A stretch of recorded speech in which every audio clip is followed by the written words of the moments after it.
El Nobel de la Paz a María Corina Machado pone a la oposición venezolana en el primer plano internacional. La inminente llegada de Machado a Noruega lleva días causando una enorme expectación dentro y fuera de Venezuela. Su hija Ana fue quien recibió el Nobel de la Paz en Oslo en su nombre. María Corina habría salido ayer de Venezuela y se espera la llegada de la líder opositora en las próximas horas. Bienvenidos a esta nueva edición de DW Noticias. Soy Ana Plasencia en Berlín. Ana Corina Sosa Machado, hija de la Nobel de la Paz, fue la encargada de recoger el premio en nombre de su madre y leer su discurso durante la emotiva ceremonia en Oslo, en el que aseguró que Venezuela volverá a respirar. Una ceremonia marcada por la ausencia de María Corina Machado, la denuncia de la violencia del régimen venezolano y un comité Nobel que insta a Nicolás Maduro a dimitir. El expresidente de Bolivia, Luis Arce, detenido este miércoles por la policía boliviana en la ciudad de La Paz, en el marco de la investigación del caso de irregularidades del Fondo Indígena. Enseguida ampliamos desde La Paz. La Cámara Baja de Brasil aprobó la madrugada de este miércoles un proyecto de ley que puede reducir drásticamente la pena del expresidente Jair Bolsonaro, condenado a 27 años de cárcel por golpismo en una caótica sesión que incluyó un intento de boicot. Luego lo vemos.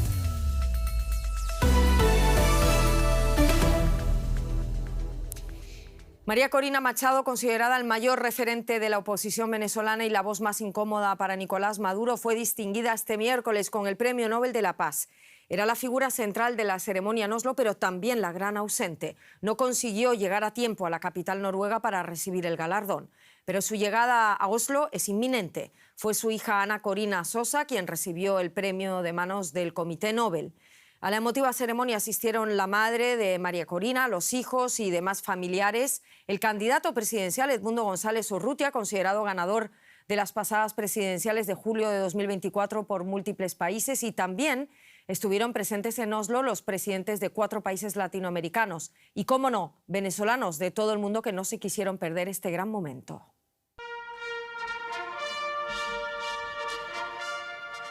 En la ceremonia de entrega del Nobel fue la hija de María Corina Machado quien acudió en su nombre a recoger el premio.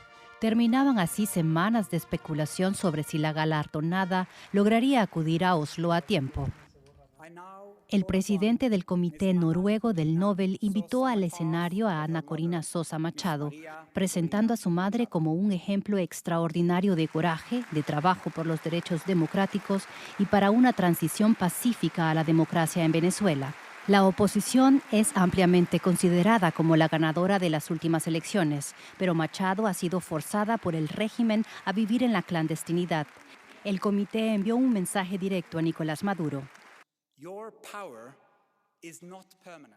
Su poder no es permanente, su violencia no prevalecerá sobre el pueblo que se levanta y resiste. Señor Maduro, acepte el resultado de las elecciones y dimita.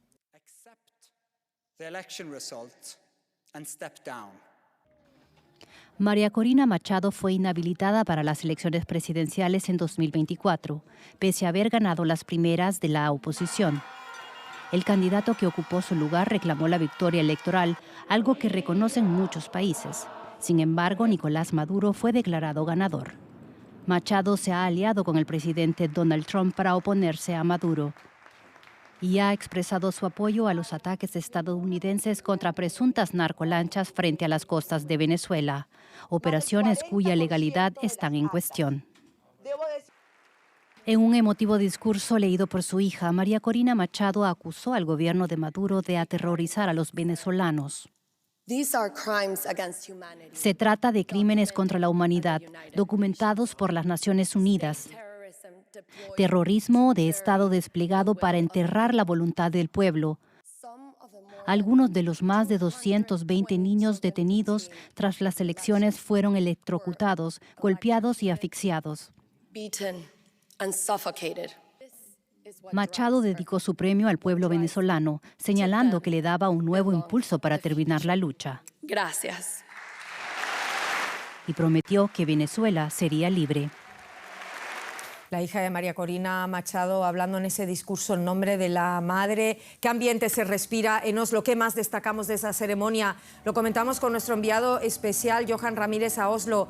Johan, empecemos por la gran protagonista y gran ausente de esta ceremonia, María Corina Machado. ¿Se sabe dónde está ahora? ¿Cuándo va a llegar? ¿Por qué no llegó a tiempo a la ceremonia? Cuéntame lo que sepas tú.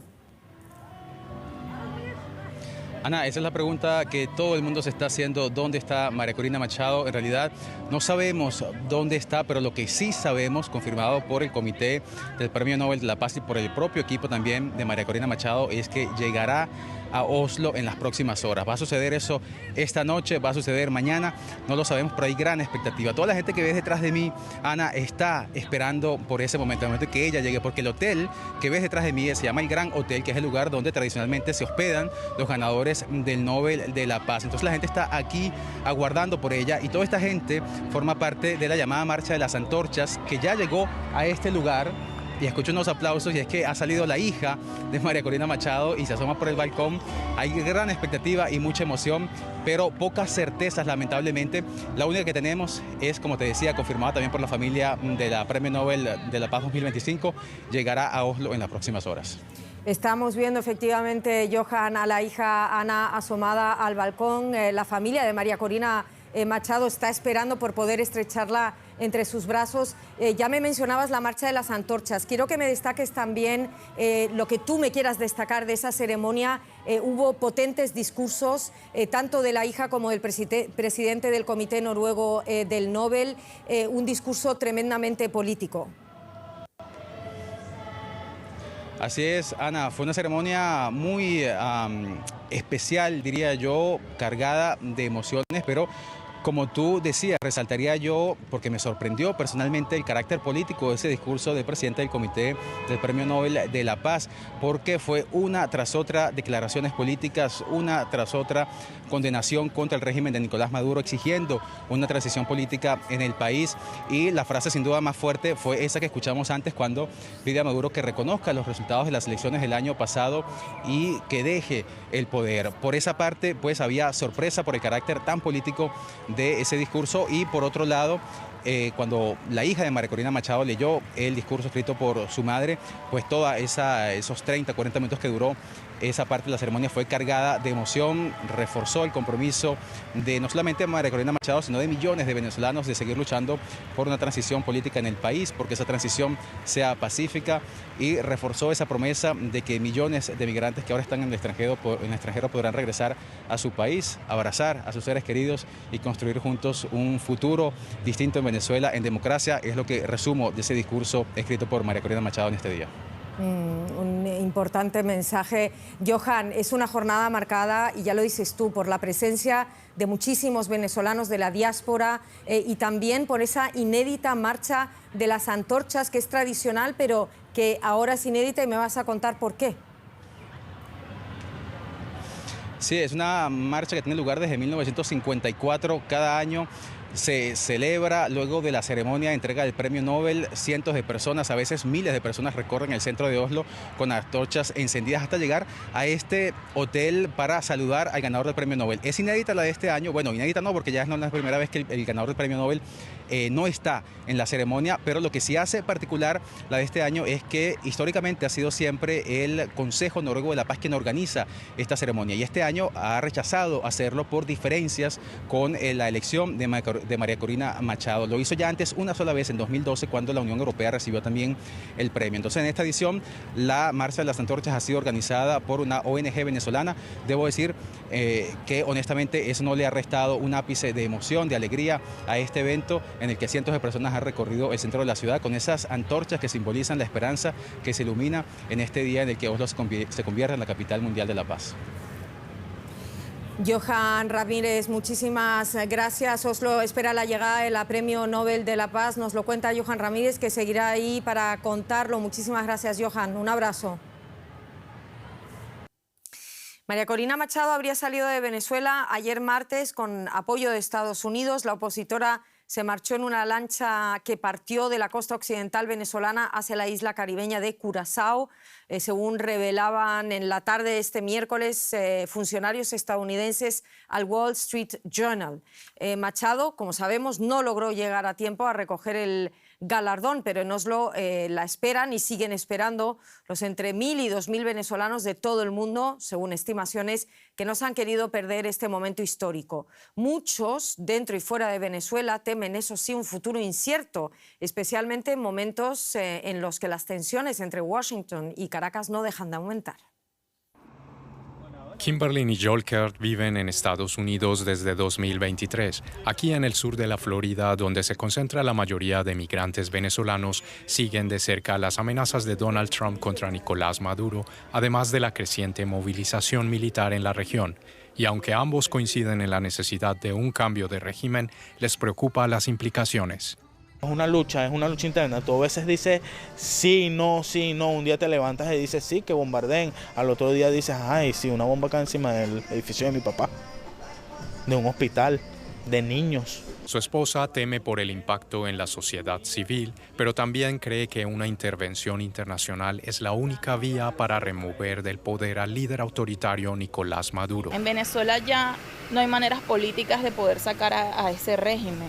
Se ha intentado todo, nos robaron las elecciones, a todo aquel que opina distinto lo apresan, los persiguen, los torturan, o sea, a mujeres, hombres, han secuestrado últimamente a familias. A miles de kilómetros de Caracas, en Doral, una ciudad ubicada en el condado de Miami-Dade y conocida como Doralzuela por su alta población venezolana, muchos apoyan la intervención. Mientras que una posible intervención militar de Estados Unidos en Venezuela puede tener eventualmente apoyo acá, no queda claro si el presidente Trump contaría con el apoyo de su base, que también votó por él para que cumpla una de sus grandes promesas de campaña, que es terminar con las interminables guerras de Estados Unidos en el mundo.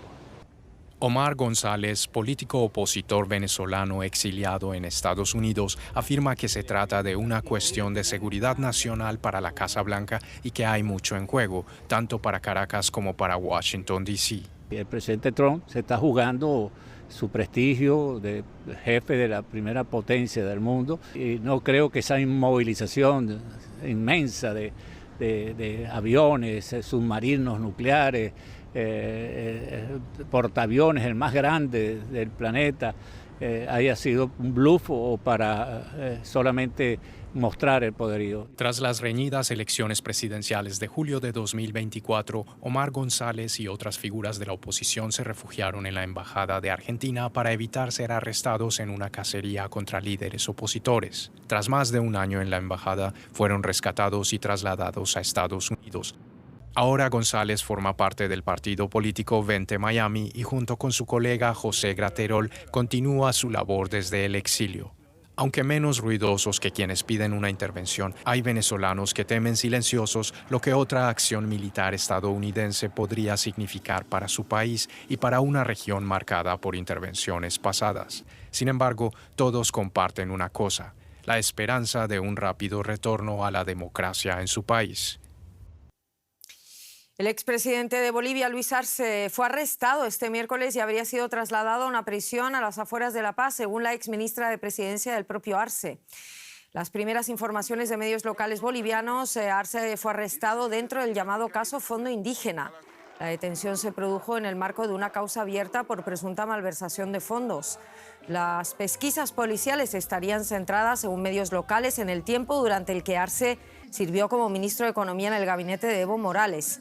Arce dejó la presidencia de Bolivia hace tan solo un mes, a principios de noviembre. Y hablamos con Tania Frank en La Paz. Tania, ¿en qué circunstancias concretamente se produjo esa detención de Luis Arce? ¿Qué autoridad la ordenó? ¿Y tenemos ya reacciones del gobierno de Rodrigo Paz? Hola Ana, el expresidente de Bolivia, Luis Arce Catacora, presta en estos momentos declaraciones ante una comisión de fiscales de la Unidad Anticorrupción de la Fuerza Especial de Lucha contra el Crimen en la ciudad de La Paz, dentro de las investigaciones por el millonario desfalco del Fondo Indígena, recursos que deberían de ir de beneficio para las comunidades indígenas acá en Bolivia. La comisión que ahora está tomando declaraciones al expresidente determinará si los elementos acumulados en el cuaderno de investigaciones son suficientes para poder imputarlo. La orden de aprehensión la dio la Fiscalía y es por incumplimiento de deberes y conducta antieconómica. La detención también se dio en un operativo sorpresa en la ciudad de La Paz y el expresidente fue trasladado a las oficinas de la División Anticrimen. Según agentes también de la policía, el expresidente no puso resistencia al momento de presenciar a los policías que estaban ejecutando la orden de aprehensión. Bien lo decía, la ministra de la Presidencia ha denunciado que la captura responde a una medida arbitraria. Sin embargo, otra de las reacciones es del vicepresidente actual de Bolivia, que ha señalado que se procesará y sancionará a quienes cometieron actos de corrupción. Precisamente de esos actos quiero hablar. Ya me comentas un poco, Tania, la relación de Arce con este caso, pero ¿qué irregularidades se investigan en el Fondo Indígena?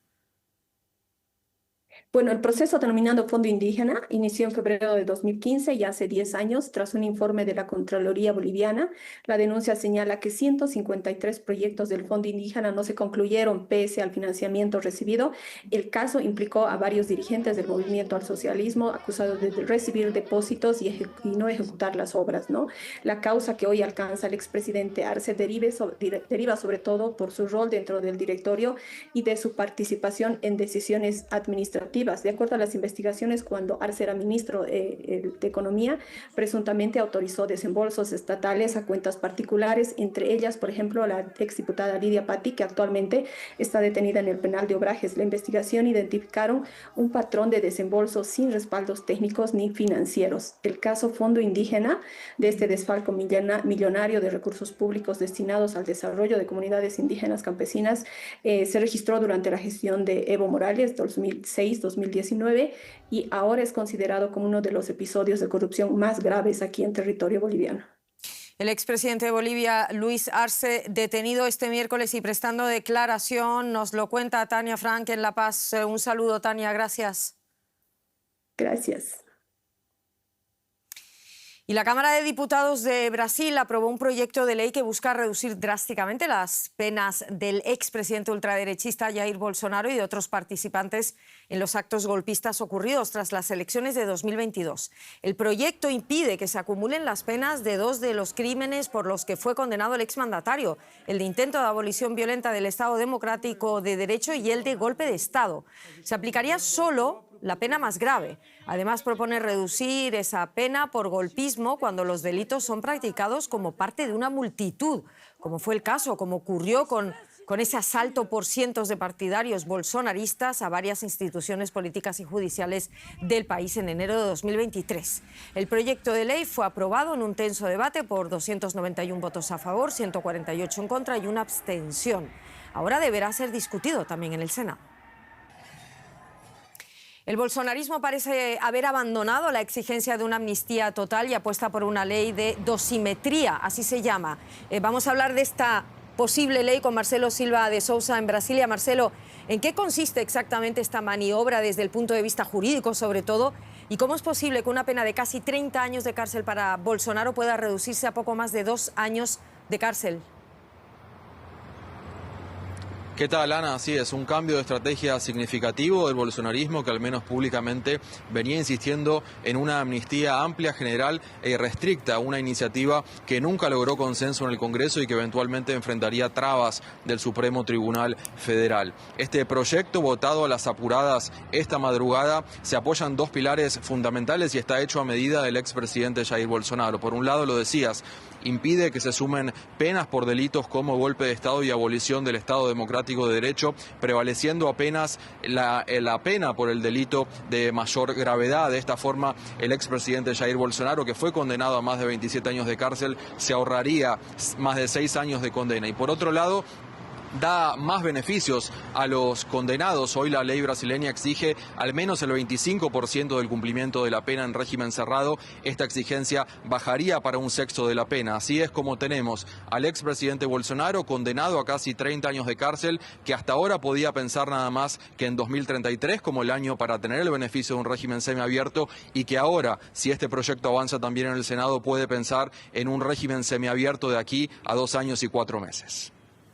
Hablando de ese cambio de estrategia que comentas del bolsonarismo, Marcelo, ¿qué papel jugó la familia de Bolsonaro, en concreto su hijo Flavio, para desbloquear este acuerdo?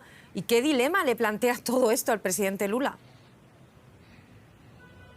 El bolsonarismo ha jugado fuertemente las últimas horas. Hay que retrotraerse hasta el viernes pasado, cuando el propio hijo del expresidente Flavio Bolsonaro sorpresivamente también lanzó su precandidatura a la presidencia, a contragusto de partidos de centro y centro derecha que lo veían como una moneda de cambio. Fue el propio Flavio quien el sábado dijo que su precandidatura tenía un precio para ser bajada eventualmente, y esto era la libertad de su padre, del expresidente Jair Bolsonaro. Fueron horas de negociaciones que siguieron a este lanzamiento y que finalmente dieron en la votación sorpresiva ayer de este proyecto, que puede dejar a Jair Bolsonaro en un régimen semiabierto de aquí a 2 años. Para el presidente Lula se abrirá un dilema seguramente si este proyecto avanza en el Senado. Por un lado, la posibilidad de vetar parte fundamental de este proyecto dejaría a parte del Congreso a contragusto y tal vez fortalecería la victimización del bolsonarismo, y también al mismo tiempo, si deja pasar el proyecto, puede haber una sensación de impunidad entre sus seguidores,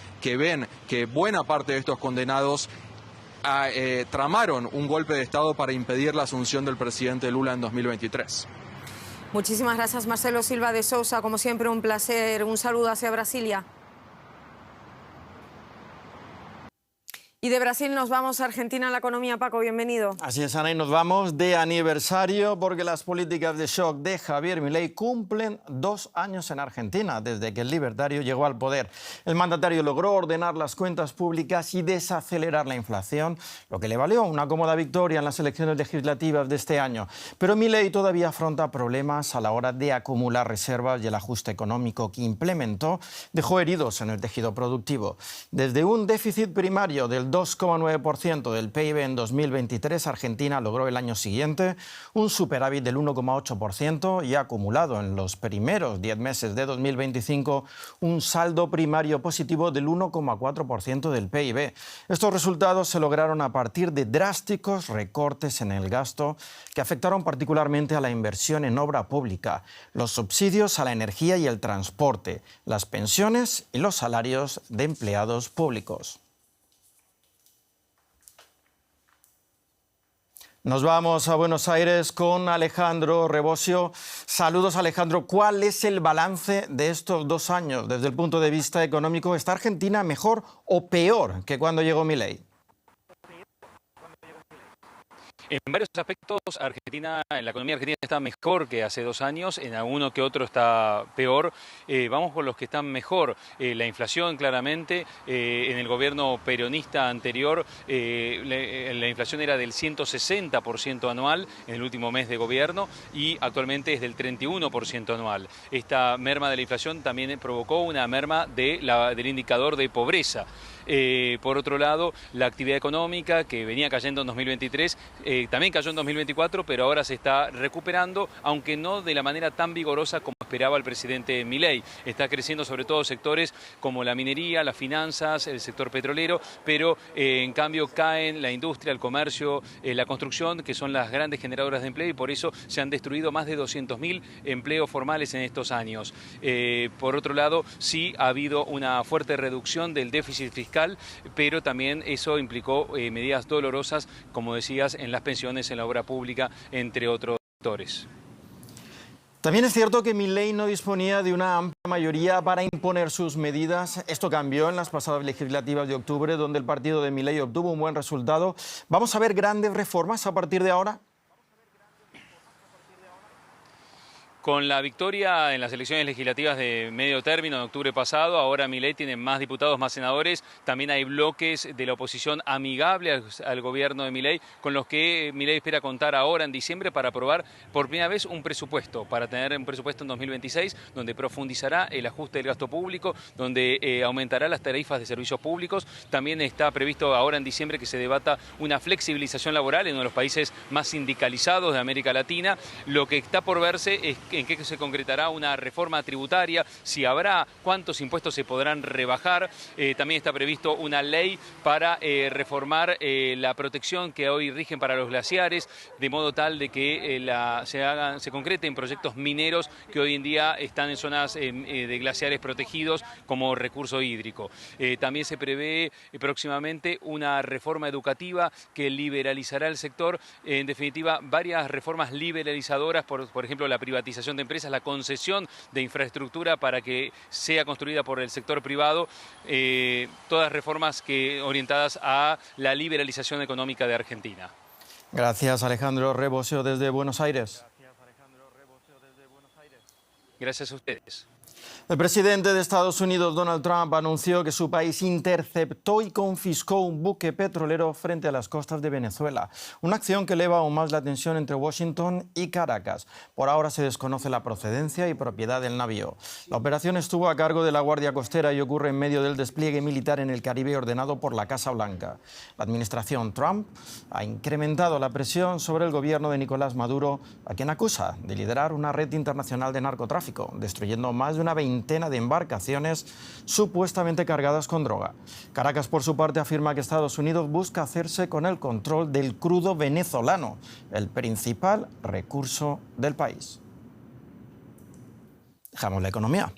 Y volvemos a los premios Nobel, Paco, pero nos vamos a la ceremonia que se celebró en Suecia, porque ahí esa ceremonia reunió a los principales referentes de la ciencia, la economía, la física, la química y la literatura.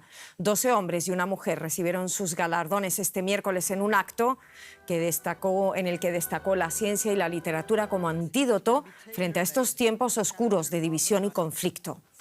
Entre los premiados, el escritor húngaro László Krasznaorkai fue reconocido por sus novelas que combinan humor y una visión sombría del mundo. En ciencias, ahí la vemos, la bióloga molecular estadounidense Mary Branco destacó junto a sus colegas Fred Ramstel y Shimon Sakaguchi por sus avances en inmunoterapia contra el cáncer. La ceremonia se celebró en Estocolmo, con la presencia del rey Carlos Gustavo y la reina Silvia de Suecia. Cada premio Nobel está dotado con más de 1 millón de euros. Y mientras Oslo sigue esperando la Premio Nobel de la Paz María Corina Machado, la UNESCO inscribió este miércoles el compa o compás de Haití en la lista del Patrimonio Cultural Inmaterial tras evaluar la candidatura presentada en Nueva Delhi. Este ritmo, nacido en los años 50, es un emblema de la identidad haitiana. Reúne a músicos, bailarines y comunidades enteras y se transmite de celebraciones familiares a escuelas de música y danza. Esta melodía tiene hoy presencia global gracias a la diáspora haitiana y ocupa un lugar central en la vida social del país. Sus letras evocan temas como libertad, amor, resistencia y paz. Nos vamos en nombre de todo el equipo. Gracias por estar ahí. Feliz miércoles.